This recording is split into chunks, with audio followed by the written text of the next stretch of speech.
नमस्कार दोस्तों, आज हम समझेंगे कि बोरोन पौधों को कब, कैसे और किन परिस्थितियों में सबसे ज़्यादा उपलब्ध होता है।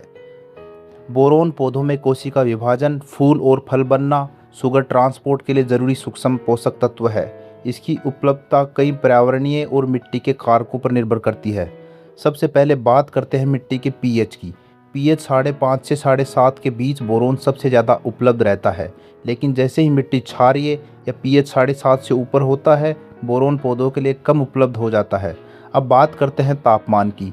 20 डिग्री सेंटीग्रेड से 30 डिग्री सेंटीग्रेड के बीच तापमान बोरोन की उपलब्धता के लिए आदर्श माना जाता है। बहुत ज़्यादा ठंड में जड़ें पोषक तत्वों को कम मात्रा में अवशोषित कर पाती हैं, जबकि अत्यधिक गर्मी में बोरोन का मूवमेंट रुक जाता है।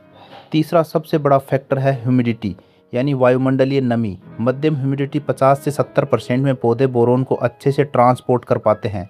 बहुत कम ह्यूमिडिटी में ट्रांसपिरेशन कम हो जाता है, जिससे बोरोन का ट्रांसपोर्ट रुक जाता है। अब सबसे महत्वपूर्ण है महीनों के अनुसार बोरोन की उपलब्धता के बारे में जानेंगे। जनवरी फरवरी में ठंड ज़्यादा होती है, इसी कारण अवशोषण कम हो पाता है। मार्च अप्रैल में तापमान बढ़ने के साथ साथ बोरोन की उपलब्धता भी बढ़ जाती है, क्योंकि ये बोरोन के लिए एक आदर्श स्थिति होती है। मई जून की बात करें तो अत्यधिक गर्मी और सूखे में कमी हो सकती है। जुलाई सितंबर में मिट्टी में नमी अच्छी होने के कारण बोरोन ज़्यादा मात्रा में उपलब्ध रहता है। अब दोस्तों बात करते हैं अक्टूबर नवंबर की। अक्टूबर नवंबर में तापमान संतुलित होता है, जिससे बोरोन अत्यधिक मात्रा में पौधों को उपलब्ध हो सकता है।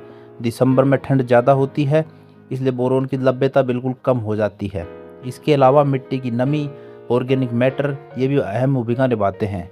रेतीली मिट्टी में बोरोन जल्दी लीच होता है, जबकि जैविक पदार्थ वाली मिट्टी में ये धीरे धीरे उपलब्ध रहता है। अगर बोरोन की कमी हो जाए तो लक्षण जैसे नई पत्तियों का मुड़ना, फल गिरना, फल खराब होना दिखाई देते हैं। इसकी पूर्ति के लिए आप बोरेक्स या सोल्यूबोर का संतुलित मात्रा में उपयोग कर सकते हैं, लेकिन ध्यान रखें अधिक मात्रा नुकसान भी कर सकती है। तो दोस्तों सही पीएच, तापमान, ह्यूमिडिटी और मौसम का ध्यान रखें, तभी बोरोन सही मात्रा में पौधों को मिलेगा और आपकी फसल देगी बेहतरीन उत्पादन। धन्यवाद दोस्तों, चैनल को सब्सक्राइब करना बिल्कुल ना भूलें। Thank you.